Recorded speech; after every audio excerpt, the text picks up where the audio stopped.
I just didn't expect someone to send me the link to ChatGPT and immediately be like, I know what we can use this for.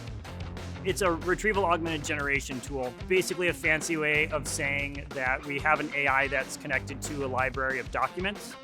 Anytime that a machine stops for 10 minutes or more, that's when we need to write some paperwork for it. We have thousands of these things.